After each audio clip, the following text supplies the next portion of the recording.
Welcome back to my channel. Now, as you can see here, today I'm going to be talking about growing garlic. You may have seen in one of my previous videos where I did all about fermenting garlic and saying that now is the time for getting your own garlic in the ground to do that for next year. And here is my garlic that I started earlier on. If you haven't seen this video, I'll link it at the end. But this is now almost ready. This is honey fermented garlic. But this was not my own homegrown garlic this year because I had a pest in my garden for the first time. It's been slowly moving up the country and it's called Alium leaf miner. So as its name suggests, it gets in and it causes quite a bit of damage, which I didn't know that because I've never had it. And you can still use your product, it's just not going to store as long and it can cause quite a disruption. Now what this is a tiny little fly, and then it lays its larva which gets into your bulbs. It gets in here in the plant, in the fresh plant. The maggots go up and down the plant, and what you'll see on the leaves is little trails. And then when you harvest, either you'll see a lot of damage in the plant, but in the garlic or the onion, what you're going to find is little cocoons and little maggots. They might even damage the leaves. And I didn't actually know that I had them in my bulbs because the plants were actually really healthy. So it wasn't until I harvested them and then I started taking all these wrappings off and I'd actually got the cocoons. Now for me, it didn't matter so much because I only grow garlic to ferment it. But if I'd wanted to long-term store these, I wouldn't have been able to do that because those cocoons would have hatched out inside here and caused even further damage. So what can we do about that? Well, there's a couple of different things.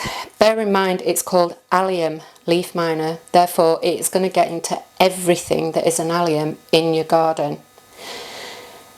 That's including even the flower bulbs that you've got. So if you're wanting to grow anything, onion, garlic, chives, you've got choices. What I did, because I don't grow the flower versions or anything like that, I dug out everything. And then this year I've grown absolutely nothing because those maggots and the cocoons, they will actually reside in the soil over winter. Now the other thing you can do is, this is where crop rotations come in, but my garden's small, so I already have places where I designate like brassica cages and things. I don't have a real option to put up more protected spaces, so that's why I decided to grow nothing at all until this year, so that everything had got a break. And of course I grow things as organically as possible. For me it's not always possible to grow everything and have everything organic. For instance, like these bulbs, I've bought them from a reputable supplier but I've really struggled this year to get seriously good garlic, including organic garlic. In fact, the organic garlic that I bought to do my fermenting this year was atrocious, really bad, which is why I've decided to go back to growing my own. Now my own started out like this, then I've grown it organically and I saved my own seed garlic, but last year, because I knew that I wasn't going to be using it, I gave it all away. So I'm starting again from scratch. So what am I going to do? Well, I've actually got 3 different varieties here. This one is Province White, spelt W-I-G-H-T. So you can see it, this might pick up. I have to get used to this camera, it needs nothing in the background to autofocus. There you go, Province White. This is a new to me variety, I haven't grown this one before. And then I've also got, which I have grown before, let me just cover the background so Extra Early White. Now I did grow that one for the first time last year to give it a try to see if it was any earlier, and indeed it was, and it gave me massive bulbs. So you can see these ones are quite large too. Now the other one that I'm growing is elephant garlic. I've just got a few cloves of those because they need extra room in the garlic. Now this is not a true garlic, it's actually part of the onion family, I think, but because these need 20 centimetres to a foot, I've only got 5, so I'm just giving these a try for the novelty of them this year. But when I put these in the ground, I usually put them in at the beginning of October. They do need to stratify, which means they need the cold, and where I live I might not actually get a good hard frost, but it will be cold. Now if you live in a warmer climate, you're better off going for soft neck, and mine are hard necks which produce the scapes, and they're better off for a northern climate. But if you are in a warm area, just put them in the fridge for a couple of weeks, because that's what it needs. It needs the cold to produce these cloves rather than a big bulb. So that's what I'm doing. But also I've left it till late because those little flies are active and the grubs are active until late November, which is what it is now. And then they're active again in the spring. So I'm actually going to cover these, but I've also got 2 other pests, well actually 3 other pests in my garden that will pull these up. So the other issue I've got, because I've had these in the house, is this. I keep remembering to put my hand at the back. There we go, sprouting. Now when they do this in the garden, you may go outside and find they've been pulled up. That's going to be your blackbirds, pigeons, and possibly the squirrels, or in my case, somebody else's cats when they're digging. Because yeah, I have that as a major issue in my garden again, all of a sudden, which I'm not impressed about because I'm highly allergic to them. But you will find some people telling you to throw these away. I'm not going to do that. I'm on a budget, and it doesn't matter. So long as the clove is healthy and it's not rotting, what is the difference between it sprouting here and sprouting in the ground? There isn't. So yeah, so long as the clove is healthy and there's no mould on it, what's the worst that can happen? Yeah, it's going to rot in the ground. So honestly, it doesn't matter that these are all sprouting. Now, you also might ask yourself, what happens if my supplier has run out of seed garlic? Can I use garlic I bought in the store? Well, about that. So here, I've got some of the garlic that I actually had bought for me by my son from the supermarket. And this is organic garlic. Now the only thing you've got to be careful about buying from the store is that they're sometimes sprayed afterwards with growth inhibitors. But the way I look at things is, it's your garden, your rules. Now what I will show you is, see this? This is that Province White, and that's a huge bulb. Now these are from China. They are certified organic, but look at the difference in the size of those bulbs. Now the thing that you always want to do when you're looking for your cloves, when you take these apart, is that the one thing that you really want to try and do is choose the biggest cloves possible. Now these are from these little tiny bulbs. So, you know, the way I look at it is, if you're in a pinch, what are you going to do? Are you going to plant nothing at all and end up with nothing? Or are you going to plant something that you know is organic? And because these were on offer and they were £1 for 3 bulbs. So I think it's totally up to you to make that choice. You have to, you know, this is your garden. But the other thing that you can do is use tubs. Because I grow a lot of things in 42-litre tubs that I treat exactly as no-dig, just the same as the rest of my garden. So you can do that. And I've grown garlic in tubs as well. On my Instagram page, from a few years back, I've shown that I did that, and they weren't even in my 42-litre tubs. They were in long flower tubs, so you can do that. But the other thing you can do as well is that, let me move this.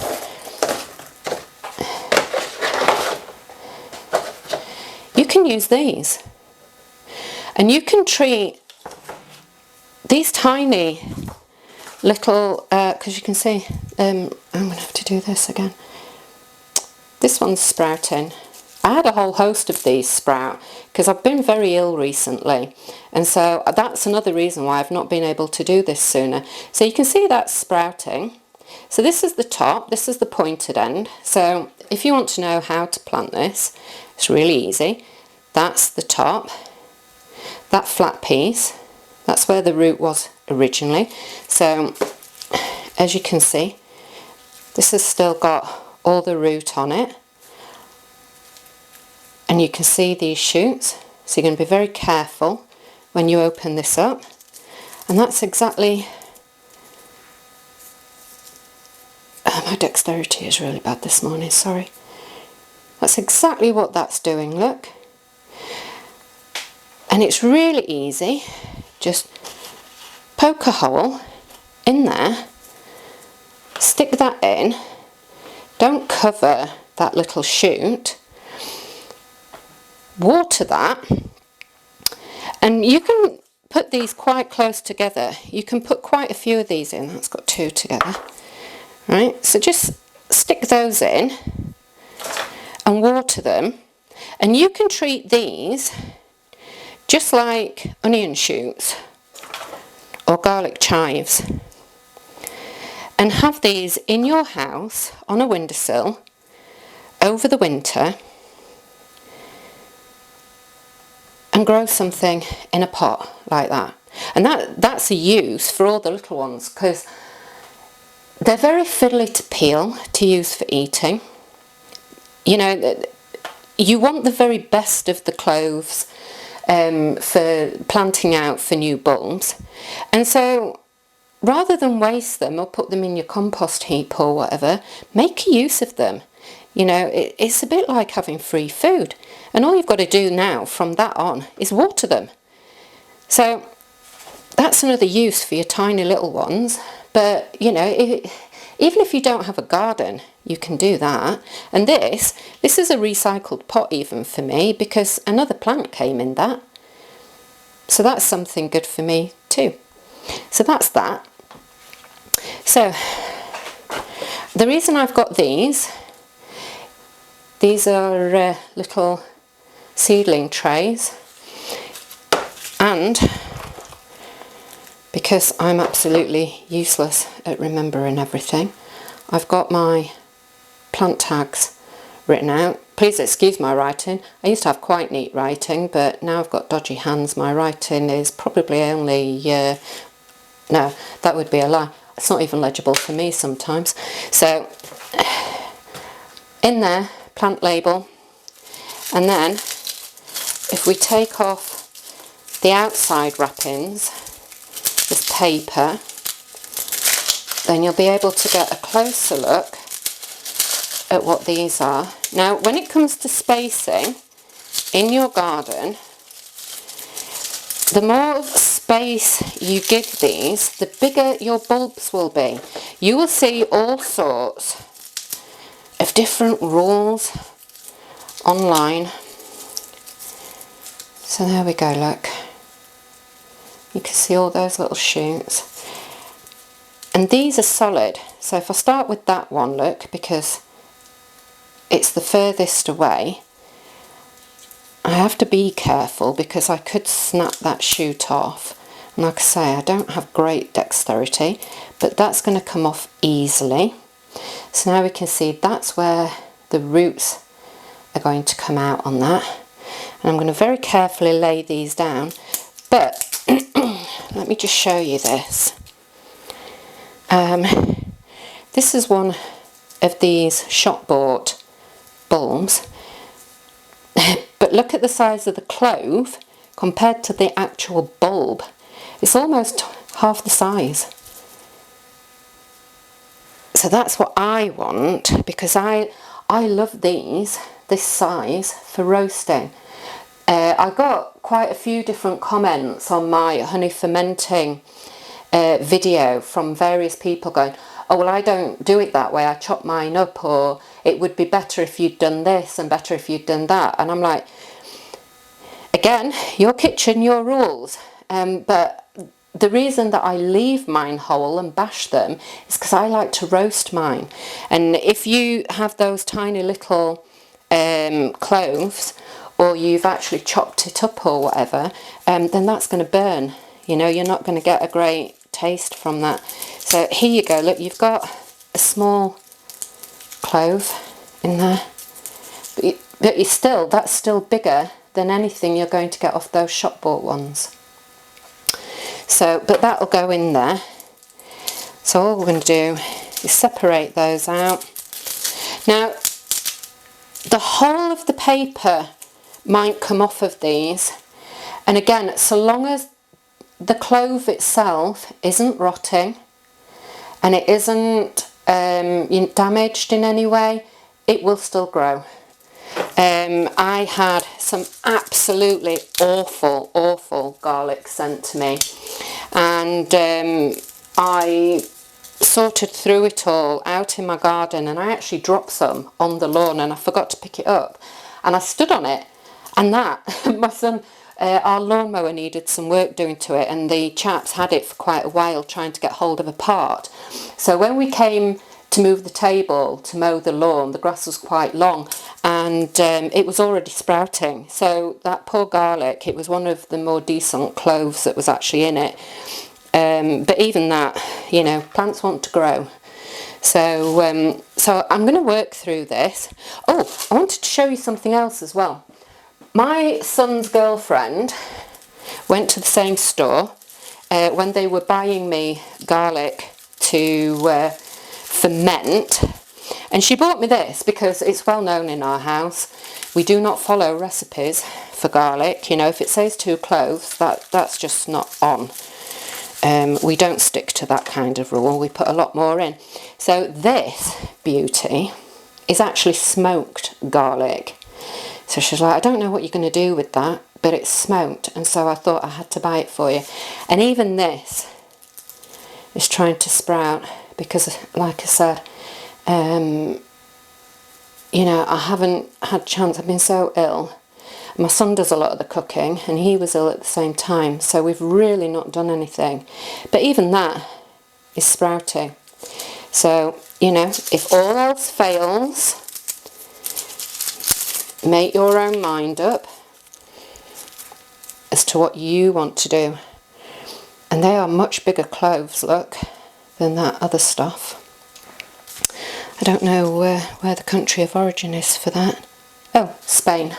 Spanish garlic tends to be a lot bigger than the Chinese I've had really good organic Spanish garlic before. So that's that. So I just wanted to show you that as well. So yeah, that's what I'm going to do. And my beds, because my beds are no dig, these I will dig a trench, and all I do is make I have a dibber to do the holes, and I space mine. It depends on the variety. If I know that they're going to produce smaller bulbs, if I had a variety that I knew produced small bulbs like that, I'd do them 4 inches apart. For me, that's 6 inches apart. So these will go in at 6 inches because that will give me the same good big bulbs. These need 20 centimetres, and you put them in. Obviously these will go in so that sprout is already above the ground, but these will go in just so that they're covered with the soil.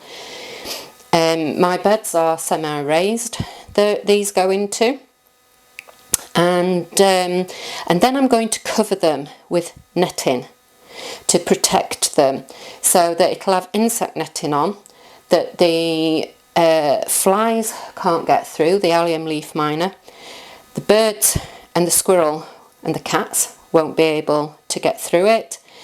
And so it'll give these, because as you can see, it sends up that sprout first, and that's why they're able to be pulled out, because it hasn't got the root on the bottom. So if you do find them pulled out, put them back in. It's, you know, they're not going to die straight away unless the very tip, and even then, if you open these up, you'll find that there's usually another, because these are the first leaves that are trying to come out, and there will be another one inside. So don't give up on it, put it back in the ground. It still might go through. So that's what I'm doing today.